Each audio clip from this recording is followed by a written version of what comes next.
In this video, I'm going to introduce you to a mineral called thorium.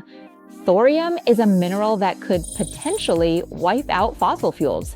I mean, it could kill off fossil fuels and the entire energy industry that relies on them, not just a single sector, but the whole supply chain. That means thorium is a mineral that could actually change the world. And let me tell you, the countries that are able to research thorium to the point where they're getting close to actually being able to use it as a real energy source for the world, the first country to get there is China. I have to tell you about this because when I say thorium could kill off fossil fuels, it means that with technological advancements happening every day, it's not just about seeing it as technological progress, it's more important than that. We really need to understand this because technological advancement is something that can completely transform the world. These days, the financial and economic markets aren't just competing over market cap, market size, or profit and revenue anymore. Now, the competition is about the entire human race, about the profits of the whole world. When I say kill, it's not just about shrinking or bankruptcy, it's total extinction. Watch this. Thorium, the fossil fuel killer.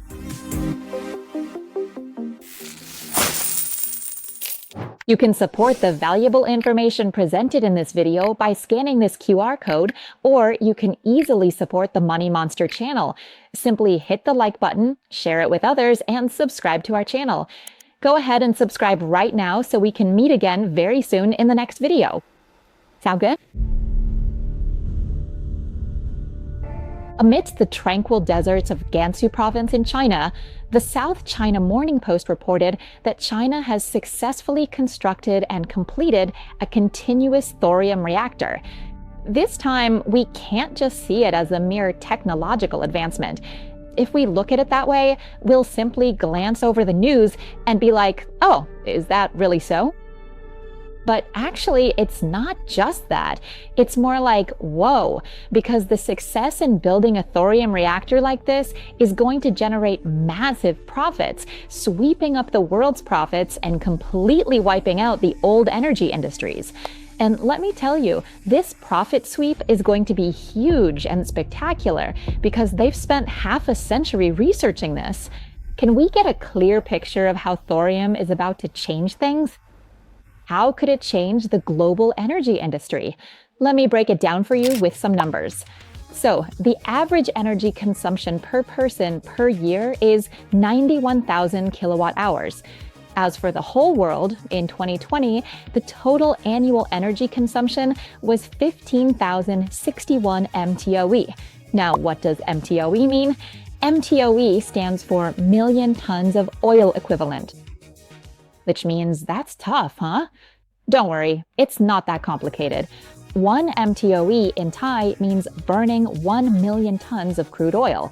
So if the whole world uses 15,061 MTOE of energy in a year, let's round it off. Let's say the world uses as much energy as burning 10,500,000,000 tons of crude oil. And that amount is... just imagine how much money, an enormous amount, that everyone has to pay to get energy, and you can't avoid paying it. You have to pay no matter what. But if we used thorium, we could save 300,000 times that amount, because if we used thorium ore to generate energy, it would only take 5,000 tons of thorium to produce the amount of energy the whole world uses in a year. That's a 300,000-fold difference. Isn't that a huge amount of money just disappearing? And when it comes to efficiency in generating energy, there's no other mineral in the world that can match thorium, not even uranium, which is used for nuclear power, comes anywhere close to thorium. See how big the difference is? Both in terms of the amount of energy produced and the money required. That's why China's breakthrough in developing thorium is such a major step forward. It could truly change everything. If China can pull this off, the world will never be the same. So some people wonder, is thorium rare? Is it as hard to find as rare earth elements where everyone has to fight over it? The answer is thorium isn't hard to find at all. Thorium is everywhere. It's in waste materials, in industrial byproducts, in rocks, in boulders, just about everywhere around the world. That means thorium is a common mineral, and it's not expensive. And if we really want to use thorium, we don't even need to mine for it. The Earth's crust, thorium is everywhere. There's data showing that thorium is at least 3 times more abundant than uranium. Just in China alone, there's enough thorium to generate energy for the next 20,000 years without having to buy any additional energy. Imagine the savings if we could do that. China has enough thorium to last 20,000 years, which is a massive amount. This chart shows China is the world's largest electricity consumer, leading by a wide margin. China uses 4,060 enta annually. In 1 year, China consumes as much energy as burning that amount of crude oil. That's 4,060 million tons. But if thorium succeeds in being developed for energy production, China wouldn't need to buy crude oil anymore. They could just use thorium for the next 20,000 years. By the time it runs out, either you or I will be long gone. Probably me. If you want to see a clear comparison, how much more efficient is uranium energy compared to thorium? Let's take a look at this chart. You'll see that thorium, compared to nuclear, currently nuclear uses uranium, thorium is actually 200 times more efficient than uranium. That's right. Thorium reactors are capable of producing much more energy output than any other energy source in the world. It even beats nuclear. Nuclear, which we consider the best we can do right now, can't compare. The energy source that produces the most power, is the most cost-effective, and the cleanest. Thorium beats it hands down. Now, if you want a visual of just how much more efficient thorium is compared to uranium, which is used in nuclear power, 200 times more efficient, let me help you picture it. Imagine you have 2 batteries, both the same size. One is made from uranium and provides nuclear energy for 1 day. Now, if you had a battery the same size made from thorium, it would provide energy 6.5 months. That's 200 times more. Plus, thorium is even cleaner than uranium, which is already considered clean. Thorium can reduce the waste produced by uranium by hundreds of times.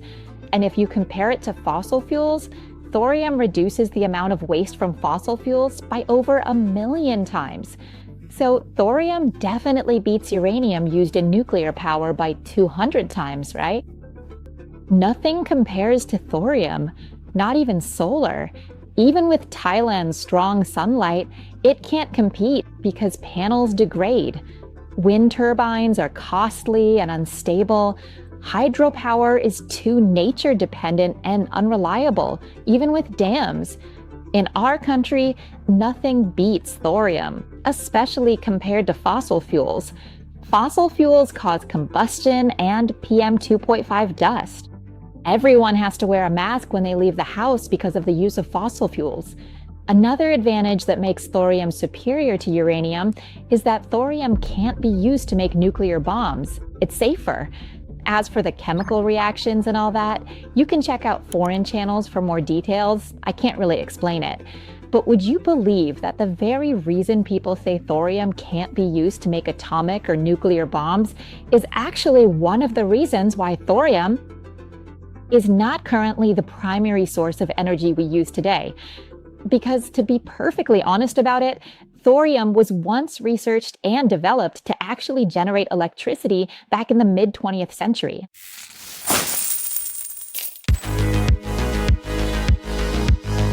The molten salt reactor that used thorium fuel actually operated for real. It was a full-scale reactor that ran for a total of 15,000 hours to continuously produce 8 megawatts of heat from 1965 to 1969, a span of 4 years. This project even had a name. It was called the Atomic Energy Commission, led by director Alvin Weinberg, a scientist at Oak Ridge National Laboratory. Located in Tennessee, but the Atomic Energy Commission project that used thorium to generate power was denied further funding during the Cold War. At that time, the governments of the United States and the Soviet Union were focused on competing to see who could have more nuclear weapons, to show who had greater military power. So they shifted their focus to uranium, which could be used to make nuclear bombs. Nuclear energy because uranium can be used to make atomic bombs and other nuclear weapons. But thorium, even though it can generate up to 200 times more energy than uranium, can't be used to make weapons. So it was dismissed and didn't receive any funding. At that time, the project director, Alvin Weinberg, was even fired because he still wanted to support thorium. Weinberg was determined to make a change. Energy that was used to kill people during World War II, like everyone knows, right? Hiroshima, Nagasaki, and all that. Weinberg thought, why should we use such dangerous energy? Why not use thorium, which can't be made into atomic bombs and produces even more energy? Because Weinberg thought this way, he was fired. What Weinberg really wanted was to replace dangerous, life-taking energy with energy so cheap it was almost priceless. If Weinberg had succeeded back then, if he had gotten funding and support, do you know how different the world would be today? Energy would be so cheap that we could use thorium energy to desalinate seawater, giving us much more clean water. We could use this energy to grow crops in the desert. And just imagine, a single person could hold a handful of energy in their hand and use just that amount of energy for their entire life without ever having to pay for anything again. It would be both cheap and clean. And it's possible that humanity would have a much better quality of life than we do today, honestly.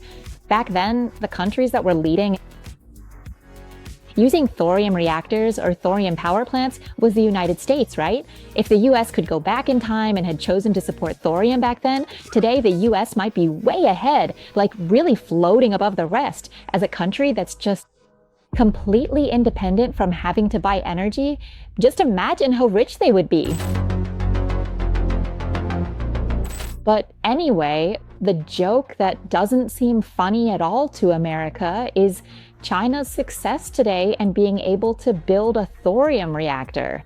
Zhu Hongji, the head of the thorium reactor project, announced at a closed meeting at the Chinese Academy of Sciences that the success China has achieved today is inherited from research left behind by the United States as a legacy. And now, China has become the global leader in nuclear energy. By nuclear, I mean nuclear energy derived from thorium, just to clarify. Thank you. As for the United States, after they abandoned the thorium project, China saw an opportunity. So they took advantage of the vast amount of public research, literally thousands of papers, and continued the research. In 2009, China officially launched its thorium project, and by 2018, they had started building a thorium reactor. At that time, there were hundreds of scientists working together on this project. They used declassified American documents for their research and development. In 2023, China's molten salt thorium reactor achieved a sustained nuclear chain reaction. And in 2024, the reactor began operating. Honestly, ever since the United States abandoned its thorium research, it wasn't just China that picked up and continued the public research. Other countries did it too. For example, when it comes to commercial applications, there's Germany, India, and the Netherlands as well. But the point is, no one has been able to use thorium to generate nuclear power and keep it running past 1980. That's because molten salt reactors that use thorium require extremely high temperatures. The salt has to be really, really hot. And when the salt gets that hot, it corrodes every material you use. So the materials used in power plants just can't withstand it. After a short time, they melt or disappear. But China managed to pull it off. China uses a special heat-resistant material called Hastelloy-N. I'm not exactly sure what it is, so I'll put up a picture. So you might ask, wow, if China can do this, does that mean China will stop buying crude oil? Are they going to start using thorium today? The answer is no, not yet, because this is just progress in thorium reactor experiments, and they've only managed to do it continuously so far.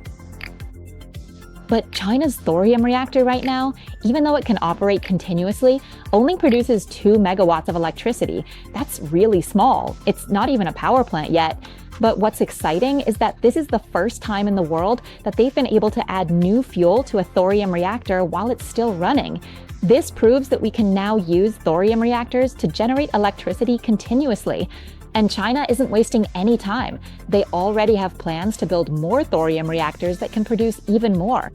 They plan to generate a total of 60 megawatts of electricity by 2030. That's right. China is the first to succeed in building a thorium reactor that can operate continuously. But they're not the only ones.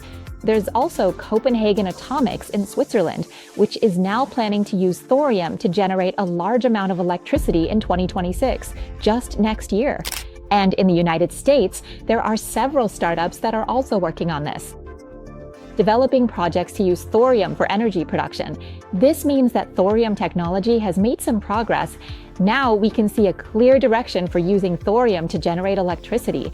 And as I mentioned earlier, if we can use thorium to generate electricity, we could reduce the use of traditional energy sources by up to 300,000 times. But if anyone, whether it's China, Switzerland, India, or the Netherlands, can actually develop thorium production for real energy generation on a commercial scale, that means the government of that country would be able to produce enough energy to supply an entire city without having to spend nearly as much as they do now. Or they could cut energy costs by 300,000 times. They probably wouldn't even have to pay for energy anymore. And like I said, it could replace everything, not just solar, wind, or hydro. Countries that currently sell crude oil, coal-fired power plants, fossil fuels, gas stations. You get it now? Technological progress isn't just like, oh, wow, you can do that? It means that if this succeeds, there will be no more paying for electricity or gas ever again. What would the world look like then? That's what technological progress is all about.